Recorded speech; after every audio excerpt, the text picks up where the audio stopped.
This new moon cycle started with our Cancer new moon on June 25th. We discussed that energy. We talked about asking the universe to bring in what you need to be able to create more comfort in your life. At the peak of this cycle, the Capricorn full moon urges you to channel your emotions into actionable goals that will help you build stability and structure that lasts. I'm Sammy. I'm at Infinity Aura Ave for our bi-monthly moon meeting, so you know how to handle the energy and channel it for your personal growth and goal setting.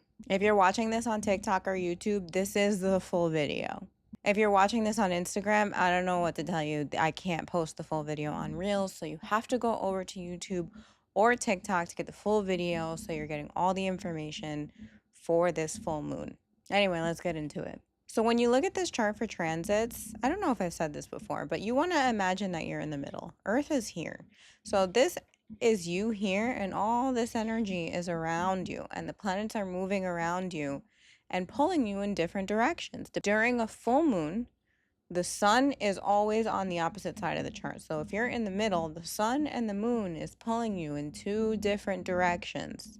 Not only is it affecting you, but these planets are affecting each other. And the way that they're affecting each other affects you right in the middle. So you've got the sun on one side lighting up the sensitivity of the moon, and you're in the middle catching the reflection also of the moon. The sun for this full moon is in the second decan of Cancer. So the sun is in the moon's home. You want to imagine that these planets are all home in one of these zodiac signs.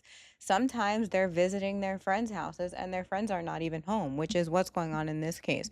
The sun is in the moon's house, but it's in a room, a decan, ruled by Mercury. The overall energy of the sun here is upbeat and celebratory on a surface level. But as we look a little deeper into the decan, which is Mercury ruled, there's kind of an underlying energy here of collecting information that might not necessarily be right in your face. We're kind of subconsciously putting attention to what's not being said, which is in contrast to this outgoing energy of playfulness and fun that's on the surface. Now, at the other end of the chart, you've got the moon in Capricorn, which is Saturn's house, and it's not the moon's favorite place to be. Not to mention, it's in a decan ruled by Mars, which is kind of anytime moon and Mars are together, the Mars is harsh like, "Arr." And I don't know how else to describe it. It's warrior energy. Mars is the warrior of the zodiac, similar to Aries, which is why Mars is at home in Aries. But Mars and the moon together, like the moon is very sensitive and sweet and cute. So anytime the Mars and the moon are together, when the moon is in the house ruled by Mars, when the moon is in a decan ruled by Mars, when the moon is with Mars on the chart, which is not what's going on here, but anytime that occurs, it's unless it's a trine, which is a little bit of an easier aspect, which we do have here, actually. We'll get to that in a little bit. We do have moon trine Mars in this chart. Hold on one second. Let me fix this. Is that okay? I think that's better. I'm still figuring out my recording setup. So I think this has been the most, like the angle and the lighting and whatever. Let me know in the comments what you think if you've been watching these videos for a while. Because if you have been watching me since I came back to the internet in December, we have come quite far with these videos so far. Anyway, let's get back to it. Mars and the moon together in most aspects, there's always an exception, in most aspects, it's kind of a rough meeting. So this combination of the moon in Saturn's house, which she's not very comfortable in a room or a decan that's ruled by Mars, she's not like hanging out in this room in this house having a great time. She's there and she's adjusting, but this makes it difficult to express ourselves emotionally. The moon here wants to be emotionally stable and like working, which is not really the moon's function. The moon's function is to feel. And because this is a Mars ruled decan, the best way to create this emotional stability, this emotionally stable energy, is by doing something, because Mars is the action planet. Mars wants to do. This is not necessarily a feeling moon, and it's not because you're not feeling, it's because you might not really want to deal with the feeling when you have things to do. So when we put this together, it's like a facade on the outside, right? We're portraying that everything is all good, but there's these subtleties on the inside that are kind of triggering us a little bit. And we're not exactly willing to feel vulnerable or express it. Now, remember, this is the peak of the cycle that began with us really paying attention to what we need to feel comfortable. So, this could look like on the surface, maybe it looks like your needs are being met, but there's these little energies underneath that are like, no, not exactly. And then a piece of us is like, well, I don't even want to deal with it. I don't want to talk about it. So what do? You use the support of the Mars energy that's here, because even though, like we talked about, it's a Mars and Moon aspect, it's a trine.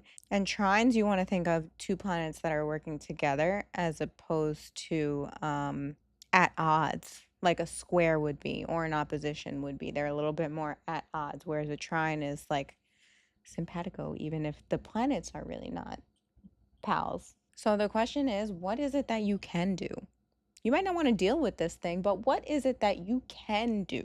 So if you can or won't communicate those big full moon feelings, because like I said, it's not that they're not there.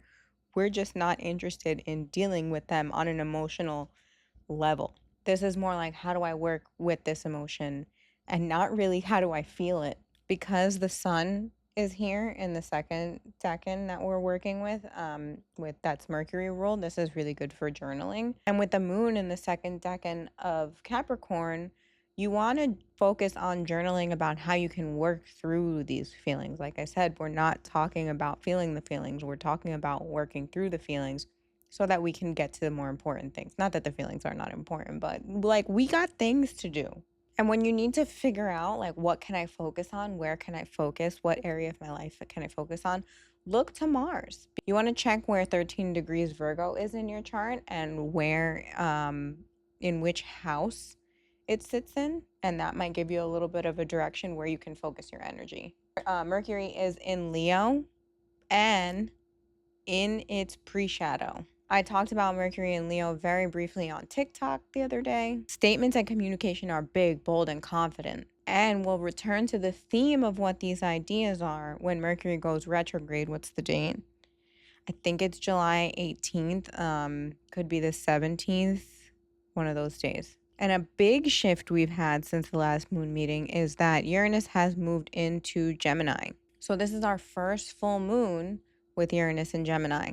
Uranus in Gemini is a slow transit, so it's going to be the next 7 or 8 years. And Uranus in Gemini will bring changes in the way we communicate and share ideas. And because this is the first full moon with Uranus in Gemini, maybe this full moon, you begin to discover new ways of expressing yourself and dealing with emotions, because that is a lot of what we're looking at here. Uranus is also hanging out with Venus, which can trigger you to discover some unexpected values that you really didn't see or understand previously. So for the next 2 weeks, this energy of the full moon will start to unravel itself as we head into Saturn retrograde, Mercury retrograde, and then the Leo new moon on July 24th, which kicks off our next moon cycle. I shouldn't say full moon cycle, just a moon cycle. So really, really quick, I've talked about this on TikTok as well.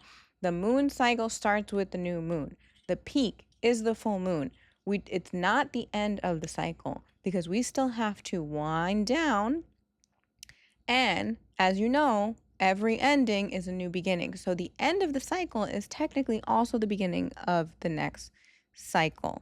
If you guys want, maybe I'll do like a general retrograde video in between, not necessarily Mercury retrograde, but just talking about the retrograde so you can kind of understand what that is in general. Let me know in the comments if that's something you guys want to see. But as always, I will see you for the new moon. Thanks for joining me at Infinity Aura Ave. My shop is open online. My candles are out. My beauty oils are out. Next, I have coming out some spell oils, which I'm really excited about. I have some cool retail on the way to help you build your altar. You know what? You're just going to have to wait and see. Like I said, my online shop is open and I'm adding new products through the whole summer and probably forever. We're always creating over here. I am also available to book for my readings, astrology, and tarot. I like to mix it up. If you prefer one over the other, I will stick to that. Most of the time, I will start with astrology, clarify with tarot. If you want, I will tell you why. We can talk about that too. Let me know in the comments if you want to discuss that. I'm Sammy. Like, comment, share, subscribe, or don't, and you'll just miss out on all the cool energy tips that I have for you. It's your life. That's what free will is for. But for those of you who want to know better so you can do better, I will see you next time. Bye.